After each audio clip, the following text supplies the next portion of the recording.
नमस्कार CSK news में आपका स्वागत है। तो दोस्तों आज दिन भर की जो फटाफट ब्रेकिंग न्यूज़ निकल कर आ रही है जम्मू कश्मीर से बड़ी खबर, जहां पर आपको बता दें सेना की तांडव, 3 पाकिस्तानी आतंकी ढेर किए गए। 3 पाकिस्तानियों को ढेर कर दिया है सेना ने। इस वक्त की बड़ी खबर निकल के आ रही है सीमा पर, आपको बता दें। और जम्मू कश्मीर में कल सुरक्षा बलों को चुनौती दी गई थी, एक सेना के जवान की गोली मार हत्या कर दी गई थी।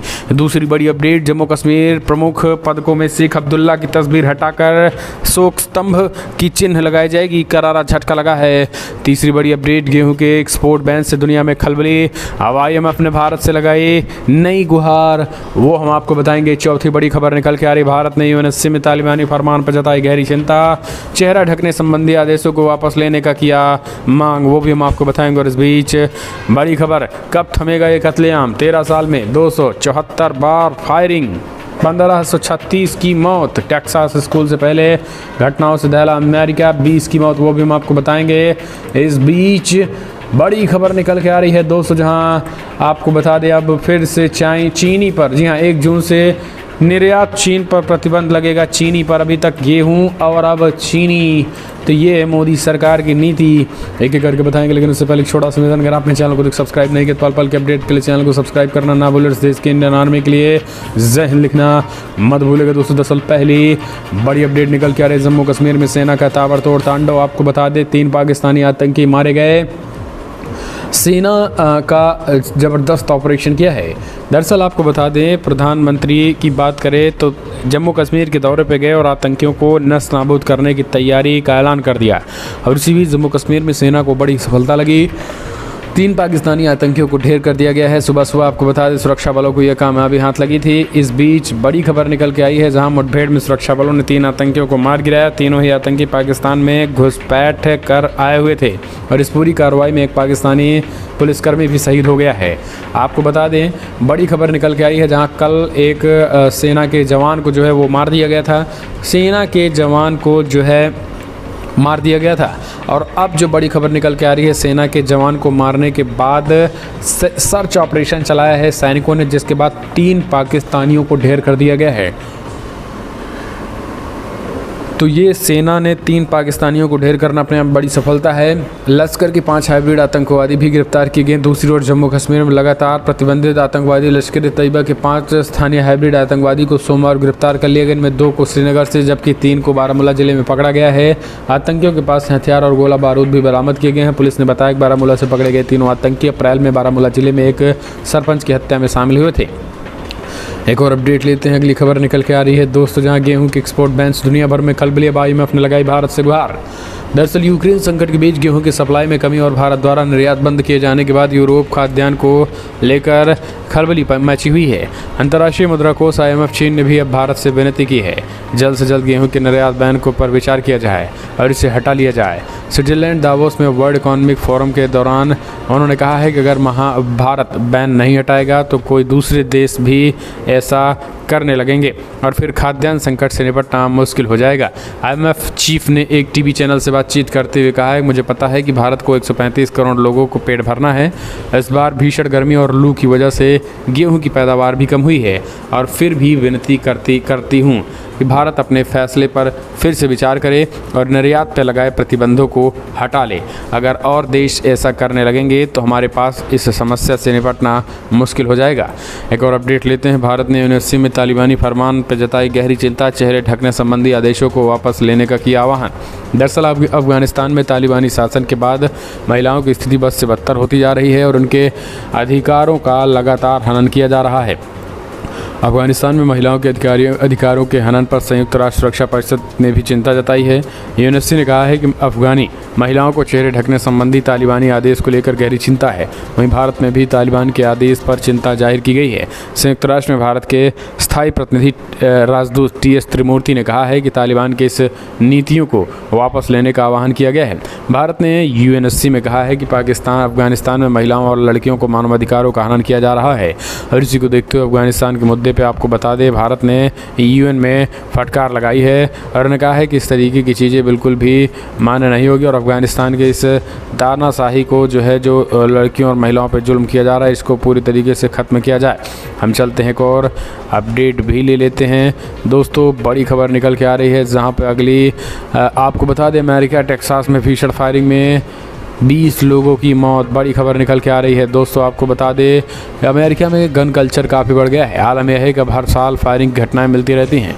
बुधवार को टेक्सास राज्य के एक स्कूल में 18 साल के एक बंदूकधारी ने अंधाधुंध गोलीबारी करके 18 बच्चों और शिक्षकों समेत 21 लोगों की हत्या कर दी। कई अन्य इस घटना में घायल हो गए हैं। इसके बाद पुलिस कार्रवाई में हमलावर भी मारा गया है।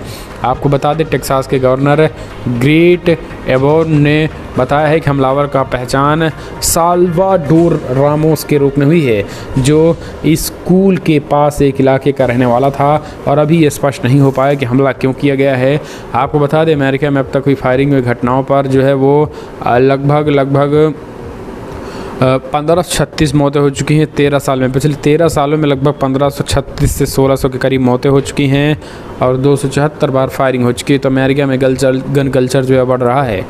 एक और अपडेट, उइगर मुसलमानों पर कहर ढा रहा है चाइना। हथियारबंद सैनिकों को देखरेख में खचाखच भरे हैं कैंप, गोली मारने के दिए जा रहे आदेश। दरअसल आपको बता दें इस वक्त की जो बड़ी खबर निकल के आ रही है दोस्तों यही है कि चाइना जो है उइगर मुसलमानों को प्रताड़ित कर रहा है। उइगर मुसलमानों पर प्रताड़ना का जो जुल्म व दास्तां है वो पूरी तरीके से बढ़ रहा है और हालात ये हो चुके हैं कि अब गोली मारने के आदेश दे दिए गए हैं। उइगर मुसलमानों को ही चाइना का नज़रिया पहले से ही जग जाहिर और चाइना ने उइगर मुसलमानों की बड़ी संख्या में डिटेंशन कैंपों में बना रखे हैं। इन कैंप में उइगर मुसलमानों की हालत बेहद ख़राब है और एक रिपोर्ट में दावा किया गया है कि चाइना के उइगर बाहुल्य प्रांत के हर 25 में से एक व्यक्तियों को आतंकवाद के आरोपों में सज़ा सुनाई गई है। और अब अमेरिका के एक शोधकर्ता ने चाइना में उइगर मुसलमानों के हालात को लेकर बड़ा खुलासा किया। उनने दावा किया है कि उनके साथ चाइना के शिनजियांग प्रांत की पुलिस या री एजुकेशन कैंप के कंप्यूटर में मौजूद डाटा लगा है। हैकिंग के जरिए प्राप्त किए गए इस डाटा में कई अहम खुलासे हैं। वाशिंगटन स्थित victims of communism memorial foundation में चाइना स्टडीज़ के सीनियर फेलो एड्रियान जेजो ने यह दावा किया है। हम चलते हैं एक और अपडेट लेते हैं। अगली खबर, गेहूं के बाद अब चाइना को लेकर केंद्र सरकार का बड़ा फैसला। 1 जून से निर्यात पर लगाया प्रतिबंध। जी हां, दरअसल केंद्र सरकार ने मंगलवार को गेहूं के बाद चाइना का एक बड़ा फैसला किया और सरकार ने 1 जून से शुगर के निर्यात पे प्रतिबंध लगा दिया है। दरअसल उपभोक्ता मामलों के मंत्रालय ने इसकी जानकारी दी और मंत्रालय ने बयान जारी करके कहा है कि चाइना सीजन 2021 और 22 सितंबर के दौरान देश में चीन का घरेलू उपलब्धता और मूल्य स्थिरता बनाए रखने के लिए केंद्र सरकार ने 1 जून 2022 से अगले चीनी तक आदेश चीनी निर्यात के रेगुलेट करने पर निर्णय लिया गया है। मंत्रालय ने कहा है कि सरकार 100 लाख मीट्रिक टन तक चीनी निर्यात की अनुमति देगी। आपको बता दें बढ़ती महंगाई और खाद्य सुरक्षा के मद्देनजर सरकार ने ऐसा करने का फैसला किया। गौरतलब है कि इससे पहले केंद्र सरकार ने घरेलू बाजार में गेहूं की कीमतें बढ़ने के बाद से गेहूं के निर्यात को रोक लगा दी थी। विदेश व्यापार महानिदेशक DGFT ने एक अधिसूचना में कहा है। तो दोस्तों आपको बता दें पहले गेहूं और अब चीनी, तो अब कहीं ना कहीं एक तरीके से कमर टूट रही है इन लोगों की और अब इनको खाने पीने में भी दिक्कतें का सामना करने पड़ रहे हैं। हम चलते हैं एक और अपडेट लेते हैं। अगली खबर निकल गया, उत्तर कोरिया में 3 बैलिस्टिक मिसाइलों का किया परीक्षण। अमेरिका ने कहा चाहे जो भी करे हम हर चीज़ के लिए हैं तैयार। उत्तर कोरिया ने बुधवार को 3 बैलिस्टिक मिसाइलों का परीक्षण किया और ये 2 सप्ताह में उत्तर कोरिया द्वारा किया गया पहला परीक्षण है। दक्षिण कोरिया की सेना ने ये जानकारी दी है। दरअसल आपको बता दें दक्षिण कोरिया के जॉइंट चीफ्स ऑफ स्टाफ ने एक बयान में बताया है कि सभी तीनों को देशों की मिसाइलों को बुधवार सुबह 6 से 7 बजे के बीच उत्तर कोरिया के पूर्वी तट की ओर दागी गई थी। बयान में कहा गया है कि इसे देखते हुए दक्षिण कोरिया ने अपनी निगरानी बढ़ा दी है और अमेरिका के साथ अपनी सैन्य संबंधी तैयारियों को चाक चौबंद कर दिया है। दक्षिण कोरिया के राष्ट्रपति यूएन सी केवल के कार्यालय ने बताया है कि उत्तर कोरिया के मिसाइल परीक्षण के बाद राष्ट्रपति ने राष्ट्रीय सुरक्षा परिषद की बैठक बुलाई है। गौरतलब है कि ये मिसाइल परीक्षण इस वर्ष उत्तर कोरिया द्वारा किया गया 17वां परीक्षण है। विशेषज्ञों का मानना है कि उत्तर कोरिया हथियारों के अपने जखीरे को आधुनिक बनाने के लिए परीक्षण कर रहा है। अमेरिका के राष्ट्रपति जो बाइडेन हाल ही में दक्षिण कोरिया पर किए गए हमलों की बात की थी और इसमें अब आपको बता दें उत्तर कोरिया में किसी भी उकसावे की कार्रवाई करने में सवाल पूछा गया था। अगले अपडेट, क्वाड सम्मेलन से भड़के चाइना ने बैठक के पास की एयर ड्रिल, रूस के साथ मिल उड़ाए लड़ाकू विमान। जी हां, दरअसल आपको बता दें बड़ी खबर निकल के आ रही है। क्वाड पर भड़के चीन के सम्मेलन के बाद अब इस दौरान जापान के पास रूस के साथ मिलकर लड़ाकू विमानों का एक संयुक्त अभ्यास भी किया गया है। दरअसल आपको बता दें, यह अभ्यास 13 घंटे तक चला और इसमें आपको बता दें रूसी Tu-95 और चीनी जियान-H बम वर्षक भी शामिल थे।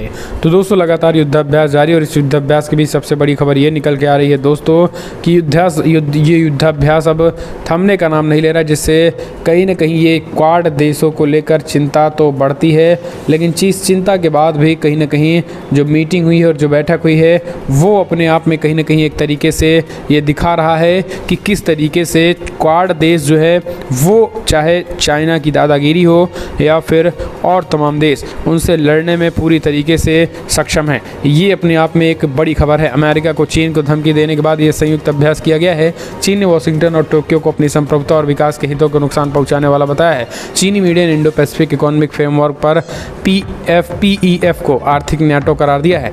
तो ये एक बड़ी खबर। क्वाड सम्मेलन से भड़के चाइना ने बैठक के पास ही एयरड्रिल रूस के साथ मिल लड़ाकू विमान उड़ाए गए हैं। एक और अपडेट, टेड्रोस एधनोम घेब्रेयेसस फिर चुने गए हैं विश्व स्वास्थ्य संगठन के प्रमुख, ट्वीट करके दी जानकारी।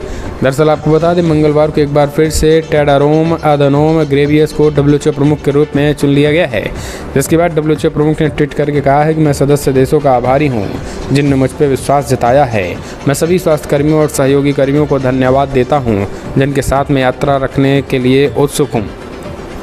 घातक कोरोना वायरस महामारी से निपटने के लिए मौजूदा कठिनाइयों के बीच किसी अन्य उम्मीदवार ने इस पद के लिए टेड्रोस को चुनौती नहीं दी है और उनका अगला कार्यकाल भी 5 साल का होगा। आपको बता दें अपने चुनाव के बाद टेड्रोस काफ़ी भावुक हो गए थे और उनकी आंखों में आंसू थे और इसके बाद आंसुओं को रोकते हुए खुद को युद्ध की नौसिखिया बताया और आपको बता दें फिलहाल उनको फिर से चुन लिया गया।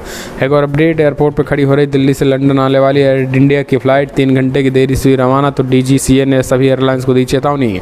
दिल्ली से लंदन जाने वाली एयर इंडिया के एक फ़्लाइट मंगलवार को समय से 3 घंटे की देरी से रवाना हुई। इस दौरान यात्रियों ने विमान में हंगामा किया। यात्रियों की शिकायत के बाद जब मामला director general of civil aviation DGCA के संज्ञान में आया तो उन्हें सभी एयरलाइंस को चेतावनी जारी कर दी। DGCA ने एयर इंडिया समेत भी एयरलाइंस से कहा है कि जो सीटें काम लायक नहीं हैं उनके लिए यात्रियों की बुकिंग ना करें। ऐसा करने से न सिर्फ यात्रियों को दिक्कत होती है बल्कि सुरक्षा संबंधी खतरा भी बढ़ जाता है। जब दिल्ली में लंदन जाने वाली फ़्लाइट से उड़ान भरने में देरी हुई तो DGCA में हस्तक्षेप किया है। हम चलते हैं और अपडेट, स्कूल मंदिर का इस सरकारी स्कूल के सामने बना दी मस्जिद, लोगों छात्रों को निकलने में हो रही दिक्कत। सरकारी स्कूल की संपत्ति पर भी अब मस्जिद का निर्माण होने लगा है, दरवाजे खुलवाए जा रहे हैं। दरअसल हिंदू जागरण मंच कार्यकर्ताओं ने रटोल स्थित सरकारी स्कूल के गेट बंद कर मस्जिद मिलाने का आरोप लगाया है। कार्यकर्ताओं ने SDM गेट के मामले को खुलवाने की मांग की है। सोमवार को कार्यकर्ता जिलाध्यक्ष अंकित बड़ौली के नेतृत्व में तहसील पर पहुंचे SDM को दिए शिकायती पत्र में बताया गया है कि रटौल गांव के कंपोजिट विद्यालय नंबर 1 बस स्टैंड के पास है और स्कूल के पास भी मस्जिद भी स्थित है। आरोप है कि गत वर्ष सरकारी स्कूल का गेट बंद कर रास्ते को मस्जिद में मिला लिया था। बीते दिनों शिकायत के बाद तहसीलदार ने मौके पर पहुंचकर चल रहे निर्माण कार्यों को रुकवा दिया था। इसके बाद से स्कूल का गेट भी नहीं खुल रहा है और इसी को देखते हुए आपको बता दें हिंदू जागरण मंच ने कहा है पूरी तरीके से तानाशाही है और ये मस्जिद जो है सरकारी स्कूलों पर कब्जा करने की इनकी तैयारी है। हम चलते हैं और अपडेट लेते हैं। मुस्लिम पक्ष के वकील का बड़ा दावा, मंदिर ट्रस्ट ने कभी नहीं जताई आपत्ति, बाहरी लोग लगा रहे अचका। दरअसल आपको बता दें अब मथुरा की शाही ईदगाह मस्जिद मामले में मुस्लिम पक्ष के वकील ने एक बड़ा दावा करते हुए कहा है कि 1968 के पुराने समझौते पे मस्जिद ट्रस्ट ने कभी आपत्ति नहीं जताई है। इस मामले पे बाहरी लोग याचिका दायर कर रहे हैं। मुस्लिम पक्ष के वकील तनवीर अहमद ने एक निजी चैनल से बातचीत में कहा है कि ये बेहद अजीब है। कृष्ण जन्मभूमि ट्रस्ट और संस्थान ने अब तक इस मामले में कोई स्टैंड नहीं लिया है, जबकि हिंदू याचिकाकर्ताओं ने उनकी पार्टी बनाया हुआ है और ये चीज़ें कह रहे हैं। जबकि श्री कृष्ण को लेकर कृष्ण भक्तों ने आर पार का ऐलान कर दिया है। एक और अपडेट लेते हैं। अगली खबर, बेंगलुरु में जुमा मस्जिद के नीचे मंदिर के होने के दावा, धारक 44 भारी पुलिस बल तैनात। दरअसल आपको बता दें बनारस की अनवापी मस्जिद विवाद के बाद अब देश भर की मस्जिदों की जांच की जा रही है। ताज़ा मामले में कर्नाटका मीटर के आसपास धारक 44 लागू है और इस दौरान लोगों को इकट्ठा होने पर पाबंदी है। आपको बता दें इस बीच बड़ी खबर निकल के आई है, जहां 144 धारा 144 लगा दी गई है। मंदिर के पुलिस ने बताया कि मंदिर के 500 मीटर के आसपास धारा 144 लगा दी गई है। हिंदू ने दावा किया है कि यहाँ के जो जुमा मस्जिद है उसके नीचे मंदिर है, यानी मस्जिद के नीचे मंदिर है, इसीलिए वो खोदना चाहिए। और इसी को देखते हुए ये अब फ़िलहाल पूरी तरीके से वहाँ आर पार का ऐलान कर दिया गया है। पुलिस प्रशासन चप्पे चप्पे पे तैनात कर दी गई है।